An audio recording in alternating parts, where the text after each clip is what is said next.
Rahasia ini sangat penting untuk meningkatkan kualitas hidup kita. Dan rahasia ini banyak yang tidak tahu. Selama ini kita tidak mengerti ya bukti nyata yang sebenarnya dalam diri kita. Bersujud dalam ayat ini sebetulnya yang dimaksud adalah melayani. Assalamualaikum warahmatullahi wabarakatuh. Salam sejahtera untuk kita semua.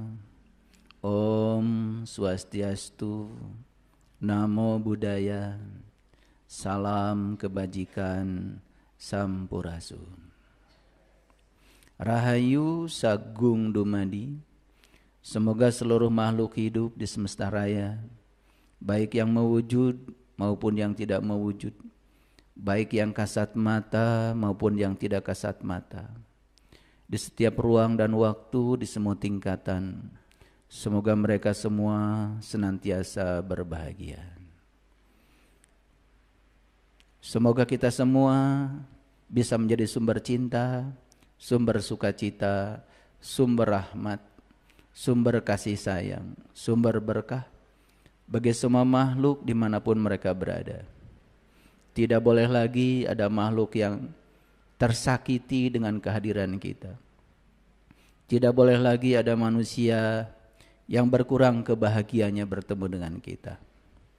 Mari kita pancarkan diri sejati kita, karena sesungguhnya diri kita adalah makhluk cahaya yang diutus ke semesta raya untuk mencahayakan bumi yang gelap gulita ini.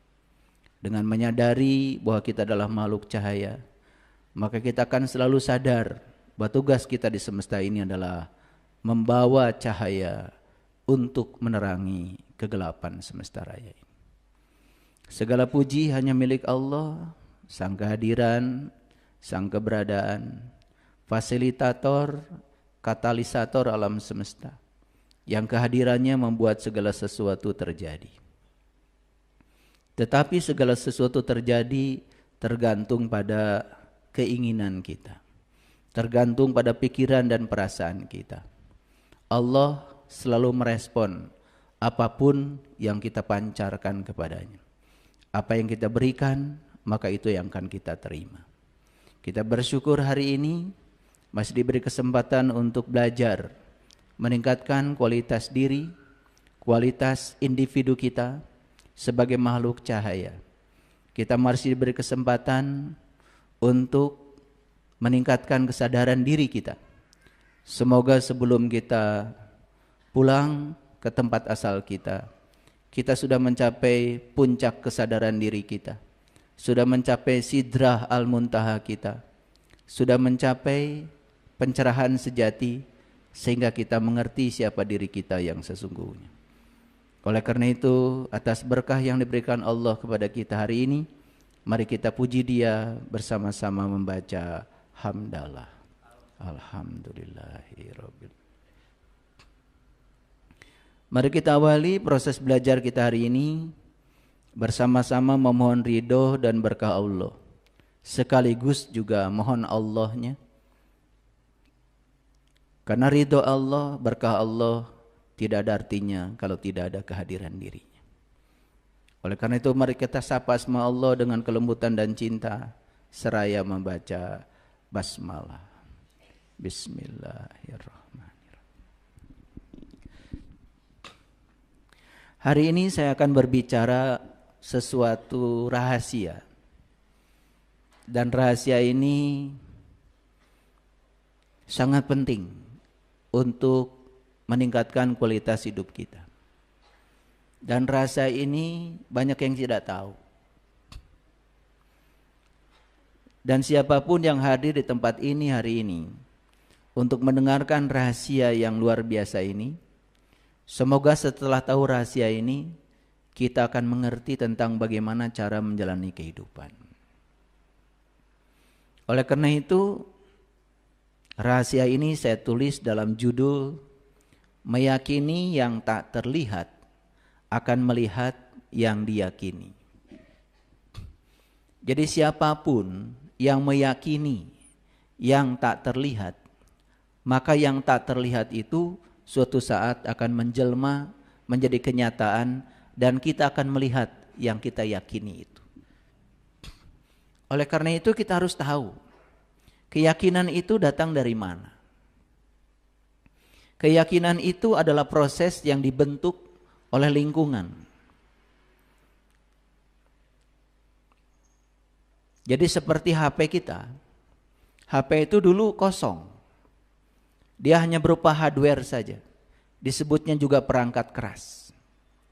HP kita menjadi ada fungsinya, menjadi fungsional. Setelah kepada HP ini dimasukkan program. Dan program yang dimasukkan ke dalam HP ini disebut aplikasi. Dan ketika kita sudah memasukkan aplikasi ke HP kita, maka HP yang tadinya tidak berfungsi menjadi berfungsi. Nah, aplikasi itu disebut software. Otak kita itu adalah perangkat keras. Dan otak kita itu asalnya tidak punya kemampuan apa-apa. Sebelum diinstalkan ke dalam otak kita yang namanya program, yang namanya aplikasi. Barangkali kita pernah mendengar satu dialog antara Allah dengan Nabi Adam, juga dengan malaikat. Ada yang ketiga, yaitu iblis. Kan saat itu setelah penciptaan Adam selesai, kemudian Allah menugaskan kepada mereka yang ada di sekitar Adam itu untuk bersujud. Dan saat itu yang mentaati perintah Allah untuk bersujud kepada Adam adalah malaikat. Yang tidak bersujud itu namanya iblis. Selama ini kita tidak mengerti ya bukti nyata yang sebenarnya dalam diri kita. Bersujud dalam ayat ini sebetulnya yang dimaksud adalah melayani. Bukan sekedar meletakkan kening di sajadah, tetapi melayani. Makanya pelayan bagi Adam itu sangat banyak. Coba Bapak Ibu bisa duduk di sini, ada yang melayani kita enggak? Coba dari tadi pagi sejak bangun, ada yang melayani kita enggak?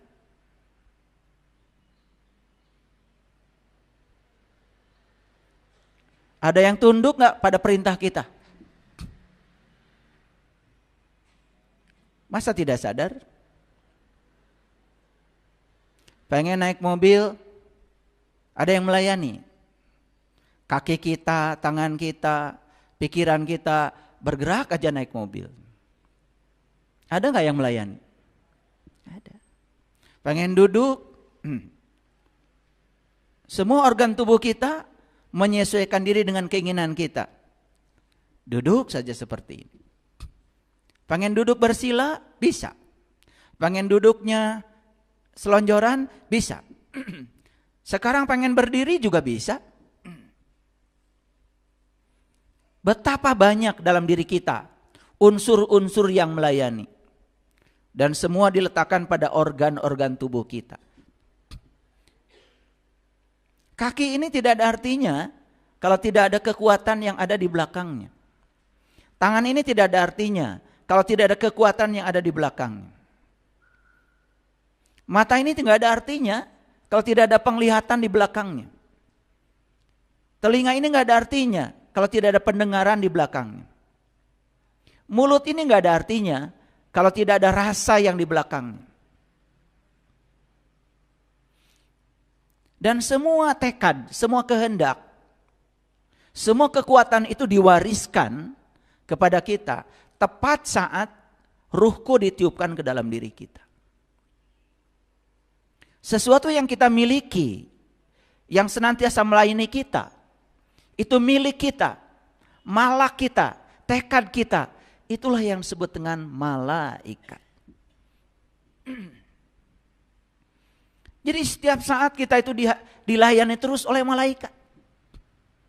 Mau menggerakkan tangan, tangan langsung bergerak. Mau menggerakkan kaki, kaki langsung bergerak. Mau melihat, langsung mata bisa melihat. Mau mendengar, telinga kita bisa mendengar. Subhanallah. Betapa kita tidak bersyukur selama ini. Karena menganggap malaikat itu suatu entitas yang di luar diri kita.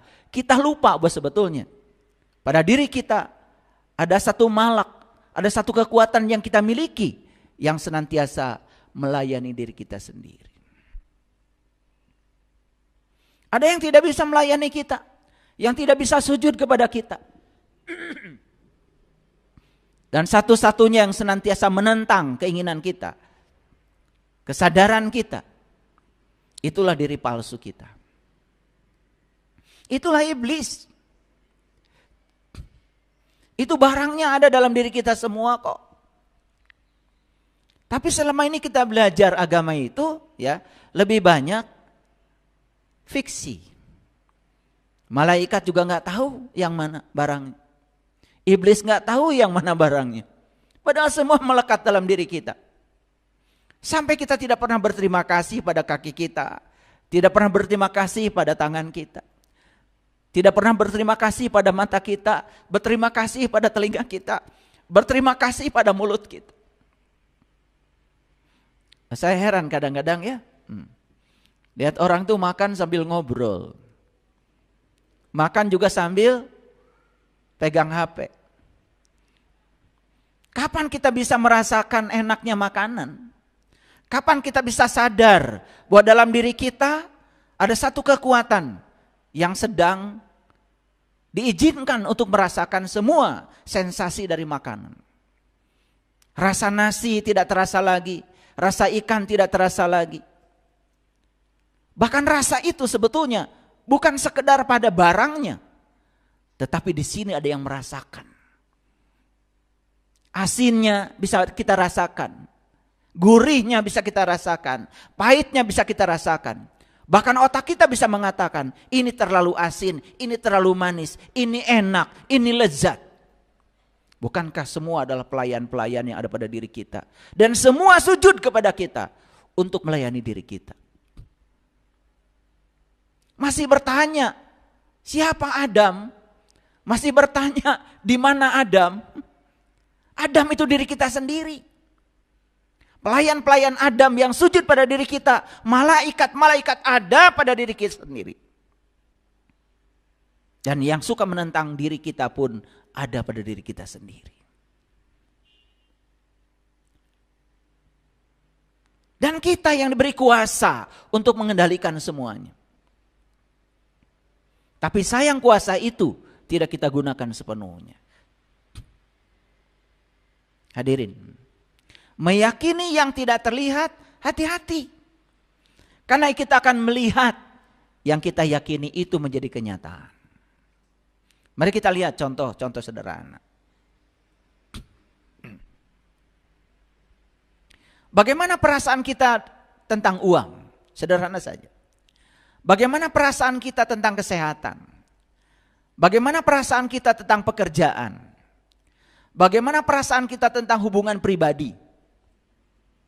Apa yang kita rasakan, itu yang kemudian akan kita pikirkan.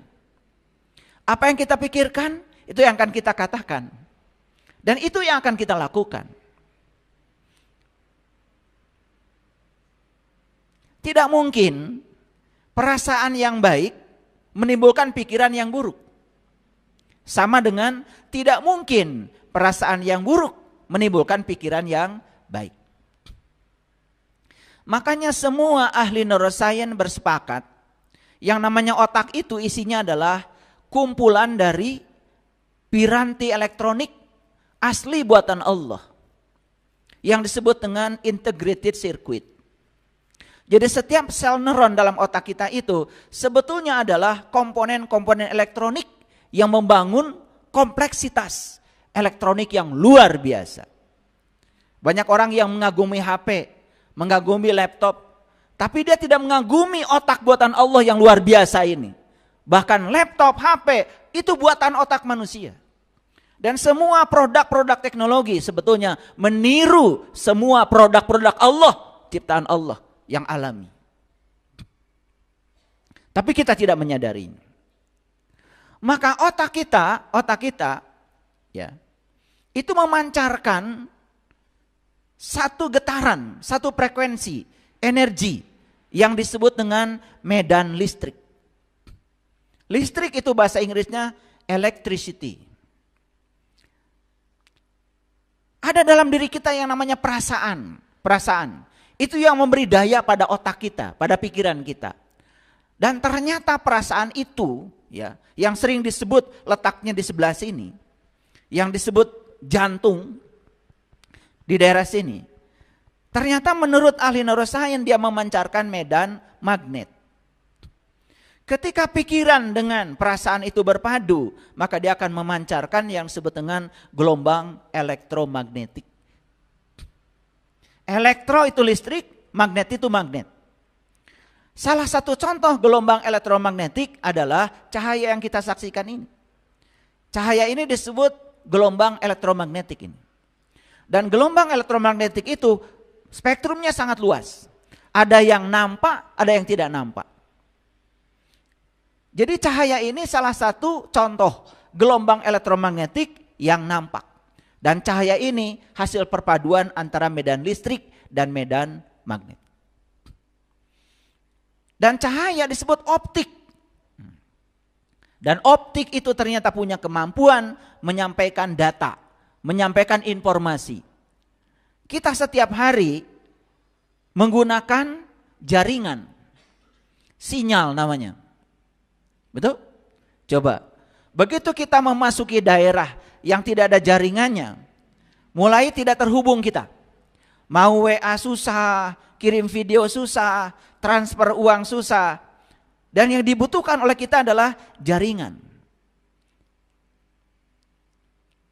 Betul apa tidak? Bahkan yang dicari oleh anak-anak muda, kalau mau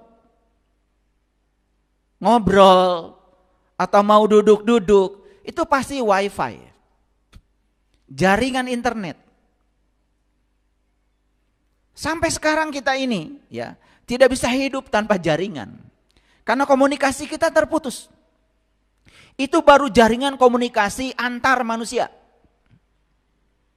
Tetapi kita tidak pernah merasa sedih ketika jaringan kita dengan Allah, komunikasi dengan Allah terputus. Jarang manusia yang mengeluhkan, waduh saya ini sedang terputus nih hubungan dengan Allah. Jaringan saya sedang terputus, tidak ada komunikasi dengan Allah. Jarang yang mengeluhkan itu. Yang dikeluhkan itu adalah ketika HP kita tidak memiliki komunikasi dengan HP yang lain. Tapi ketika diri kita ini ya yang melampaui HP tidak bisa terkomunikasi dengan sumber awalnya. Jarang yang mengeluhkan itu. Betul apa tidak? Tapi sekali saja kita terkomunikasikan, terhubungkan dengan Dia yang maha segalanya, yang meliputi semesta raya, kecerdasan semesta tanpa batas. Sekali saja kita terhubung, dan saat kita tidak terhubung, kita akan merasa ada sesuatu. Tapi mereka yang tidak pernah terhubung, ya biasa-biasa saja. Seperti orang yang tinggal di dalam kegelapan, sepanjang dia belum pernah merasakan terang itu seperti apa, dia akan betah dalam kegelapan. Tapi sekali saja dia merasakan terang, maka dia pasti akan berjuang untuk keluar dari kegelapan itu. Yang berbahaya itu adalah orang yang tidak tahu. Tetapi dia tidak tahu bahwa dia tidak tahu. Dia tinggal dalam kegelapan, tetapi dia tidak sadar bahwa dia tinggal dalam kegelapan. Itu yang paling berbahaya. Coba saya mau tanya, Bapak Ibu menginginkan uang?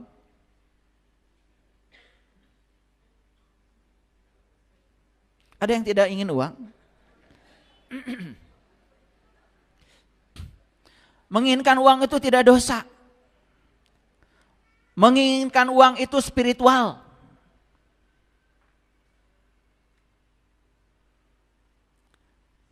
Asal apa?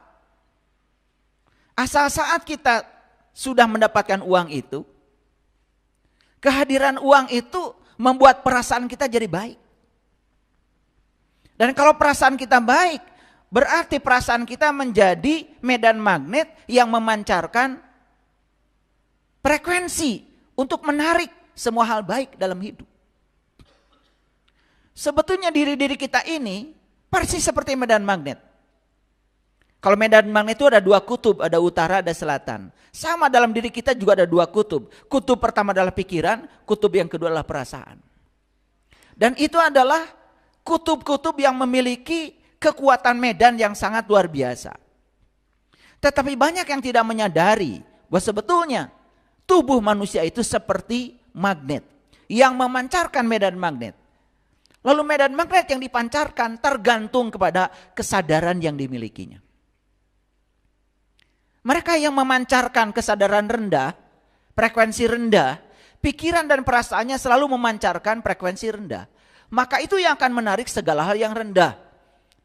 Tetapi dia tidak pernah sadar bahwa segala hal yang terjadi dalam hidup sebetulnya hasil undangan kita sendiri.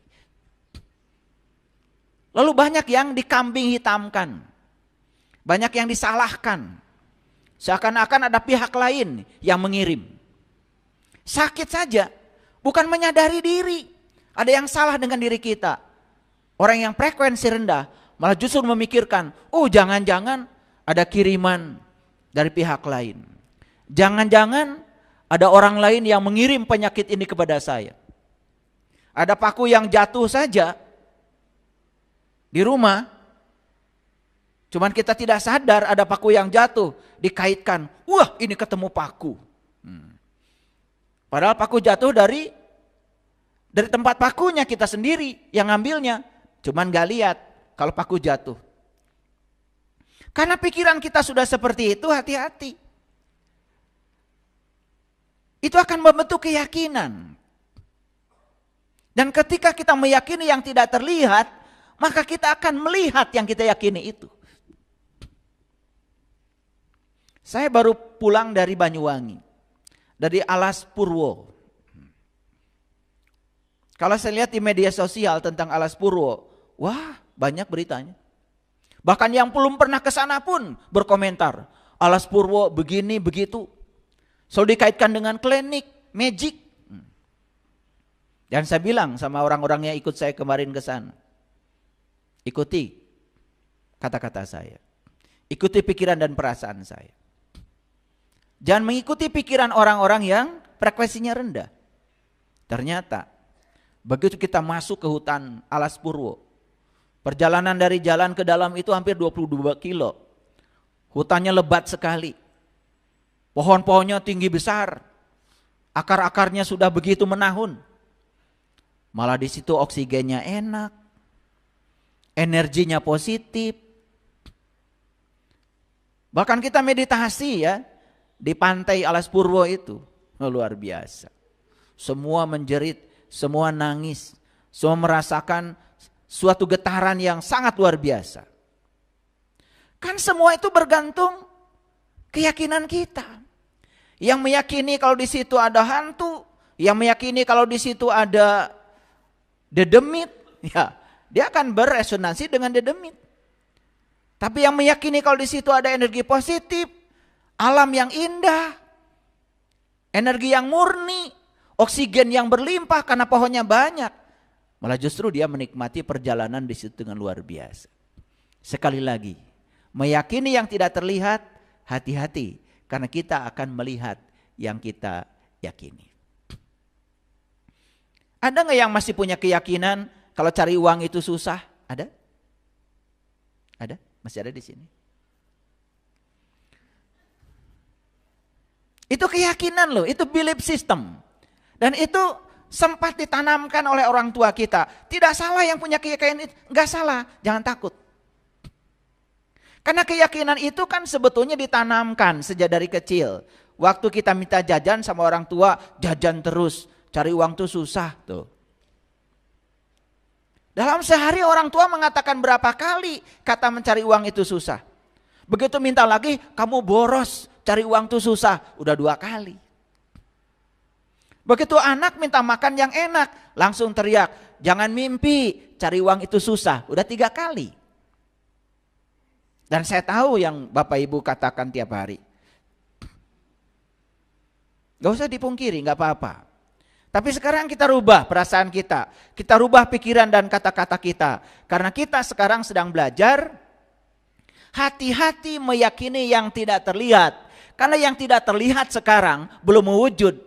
Maka kita akan bisa melihat yang kita yakini. Pelan-pelan ya ini, pelan-pelan ngajinya. Supaya ngerti. Sehingga setelah ini hati-hati dengan pikiran, perasaan, kata-kata dan perbuatan. Sekarang belum terlihat.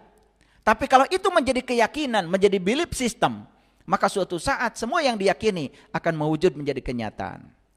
Perhatikan ya, yang masih punya keyakinan cari uang itu susah, dia akan menyaksikan bahwa apapun yang dia lakukan hanya membuat uang menjauh dari dia. Bisnis gagal, lamar pekerjaan tidak diterima. Betul nggak? Ada nggak yang punya keyakinan kalau uang itu hanya bisa didapat lewat pekerjaan-pekerjaan tertentu saja? Ada? Yang punya keyakinan seperti itu sudah mengunci. Kata wa yarzuqu min haitsu la yahtasib di Quran itu nggak berlaku bagi dia. Karena dia menyangka uang itu hanya didapat lewat pekerjaan tertentu saja. Ada yang menyangka kalau uang itu didapat kalau jadi PNS misalnya. Ya sudah. Ya. Jadi PNS jadi segalanya. Bahkan menjadi PNS itu jadi Tuhan seakan-akan profesi itu. Padahal orang juga tahu gaji PNS itu sedikit tapi pada mau ya. Aneh ya. Pengen gaji besar tapi malah jadi PNS. Padahal sudah tahu jadi PNS gajinya kecil. Akibatnya apa? Berusaha untuk membesarkan gaji dengan cara-cara yang tidak halal. Namanya korupsi. Betul apa tidak? Itu berlawanan. Kalau ingin gajinya besar, tentukan oleh kita. Saya ingin gajinya sebulan 200 juta, tentukan. Setelah ditentukan oleh kita, maka kita sendiri yang harus mewujudkan gaji itu. Jangan menuntut orang lain, supaya orang lain menggaji Anda 200 juta. Gak akan ada perusahaannya yang mau gaji Anda. Kalau yang menentukan Anda, tentukan usahanya bidang apa yang mau digarap. Bisa. Kalau pikiran dan perasaannya sudah waras. Mau berapapun bisa kok tanpa batas. Makanya ada orang bijak yang mengatakan, begitu kita berpikir di dunia ini tidak ada yang langka, maka dunia dalam sekejap menjadi genggamanmu. Makanya otak kita jangan terpengaruh. Wah, beras susah. Begitu dengan berita susah, langsung disampaikan pada orang, oh sekarang beras susah. Kan kita terbiasa, betul nggak? Iya. Begitu kita bilang beras itu susah dan langka, maka hati-hati meyakini yang belum terlihat, kita akan melihat yang kita yakini. Khusus untuk Anda, susah tuh beras. Padahal bagi yang lain tidak. Nih hati-hati ya, hati-hati. Makanya kalau kita belum tahu rahasia ini, kita tidak hati-hati dalam berpikir dan merasa. Lalu kita tidak hati-hati dalam berbicara dan berbuat. Awas. Itu akan membentuk keyakinan. Dan semua yang diyakini walaupun belum terlihat, suatu saat kita akan melihatnya yang kita yakini. Mewujud menjadi kenyataan. Dan semua kenyataan yang sedang hadir di kehidupan kita, itu buah dari keyakinan kita. Ada nggak yang punya keyakinan cari uang itu harus kerja keras? Ada?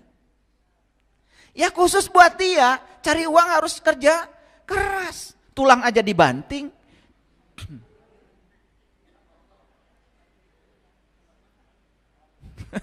Betul nggak? Iya. Nah, ini bahayanya. Tentang kesehatan. Coba. Masih ada nggak yang meyakini kalau sakit itu dari Allah? Masih ada? Kok Allah ngirim penyakit? Gak ada kerjaan ya Allah. Katanya Allah tuh sumber cinta, sumber sukacita, sumber rahmat, sumber keberkahan. Kok tiba-tiba kita menuduh Allah mengirim penyakit? Coba bayangkan. Padahal di Quran tidak ada kata-kata Allah sumber penyakit. Yang ada itu Allah sumber kesehatan. Sakit itu ketiadaan sehat sebetulnya. Kenapa Anda sakit? Ya tubuh sedang berbicara kepada kita bahwa ada yang salah dengan kehidupan kita. Malah sakit kita dikeluhkan. Coba ketika sakit kalian keluhkan. Semakin menderita karena sakit. Sakitnya sih alami. Tetapi penderitaan karena sakit itu pilihan. Mau menderita karena sakit atau tidak, ya terserah. Kan ada orang yang biasa-biasa saja walaupun dia sakit. Bahkan dia merasa sehat-sehat saja, cepat sehatnya.